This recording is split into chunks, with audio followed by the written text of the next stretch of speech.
मेरा मायका। माँ से जुड़ा है मायका।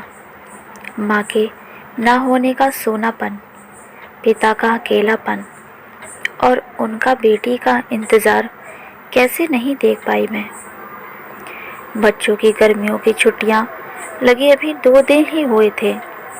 सुबह सुबह पापा का कॉल आ गया। बोले, बेटा कब आओगी? मैंने अनमने मन से बोल दिया, पापा कुछ पक्का नहीं है, ऋषि टूर पर गए हैं, उनके आने के बाद देखती हूँ। पापा की आवाज़ रुआसी हो गई। बोले, बेटा तुम्हारी माँ नहीं है तो क्या हुआ, तुम्हारा मायका तो है और मैं तो हूँ। ऋषि से बात करो और जल्दी आ जाओ। मैं जी पापा के आगे कुछ बोल ही नहीं पाई। जब तक माँ थी उनसे रोज़ फ़ोन पर ढेरों बातें करती थी। साल में एक बार गर्मी की छुट्टियों में मैं पूरे 10 दिन के लिए मायके जाती थी। वो सुख किसी जन्नत से कम नहीं होता था। बच्चों से ज़्यादा मुझे गर्मी की छुट्टियों का इंतज़ार रहता था। पर जब से माँ गई मेरा मायका जाने का मन ही नहीं करता। ऐसा लगता जैसे मेरा मायका ही ख़त्म हो गया। एक सूनापन, एक खालीपन सा मेरी ज़िंदगी में भर गया था। पापा एकदम शांत स्वभाव के थे और कम बोलते थे, पर सबकी ज़रूरत का पूरा ध्यान रखते थे।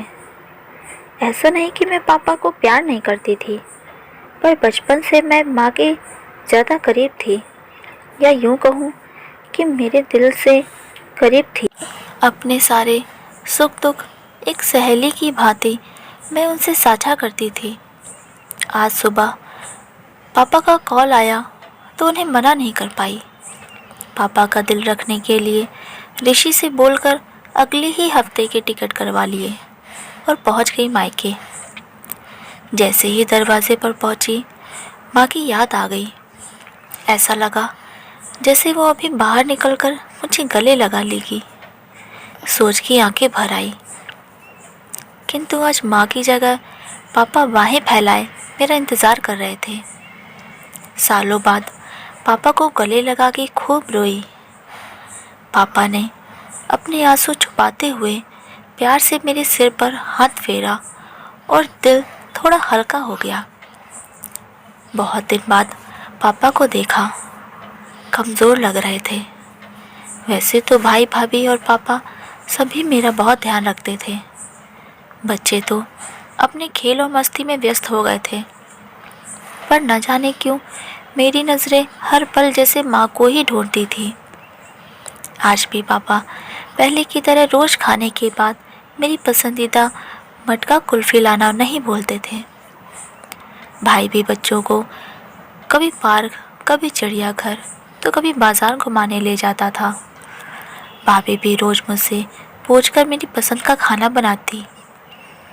सब कुछ पहले की तरह ही था, बस माँ नहीं थी। इस बार मायके में मेरा दिल नहीं लग रहा था। माँ की कमी मुझे बहुत खल रही थी। ऋषि को कॉल करके मैंने 2 दिन बाद का टिकट करवा लिया।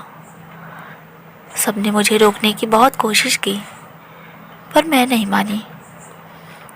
देखते ही देखते मेरे जाने का समय आ गया। आज शाम की ट्रेन से मेरी घर वापसी थी।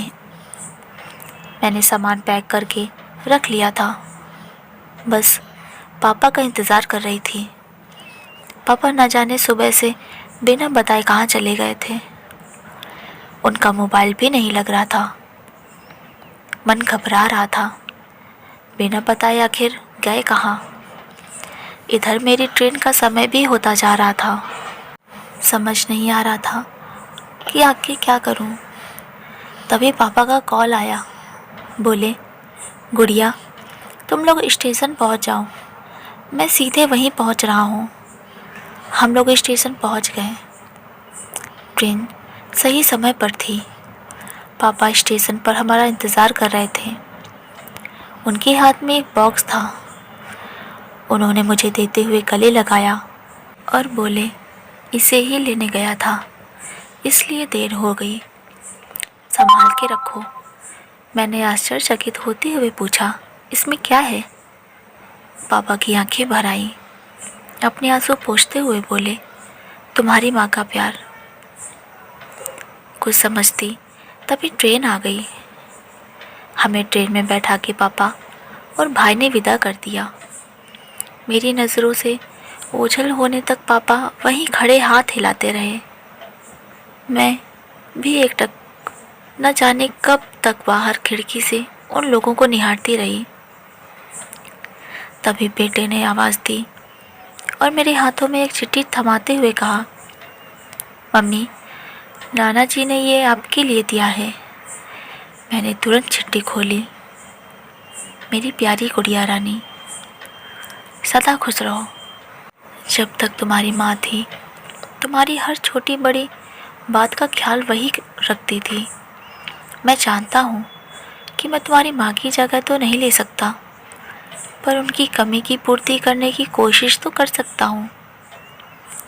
आज तुम्हारी माँ होती तो हमेशा की तरह अपने हाथों से तुम्हारे लिए बड़ी पापड़ अचार बना के साथ भेजती। माँ के हाथ का तो नहीं, पर उसके स्वाद जैसा सब सामान एक दुकानदार से बनवाने की कोशिश की है। उम्मीद है तुम्हें पसंद आएगा। और हाँ, माँ नहीं है तो क्या हुआ, तुम्हारा मायका और हम तो हैं। पहले की ही तरह तुम्हारा इंतज़ार रहेगा। ढेर सारे प्यार और आशीर्वाद के साथ, तुम्हारे पापा। पत्र पढ़ते पढ़ते मेरी आंखों से अश्रुधारा बहने लगी। सहसा मेरे मुंह से निकला, आई लव यू पापा। बात छोटी सी थी, पर इसमें अथाह प्यार समाहित था। ये सिर्फ मैं ही महसूस कर सकती थी। मायके से घर आए 1 महीना बीत गया था। अब पापा से रोज़ एक बार कॉल करके मम्मी की तरह घंटों बातें करती हूँ।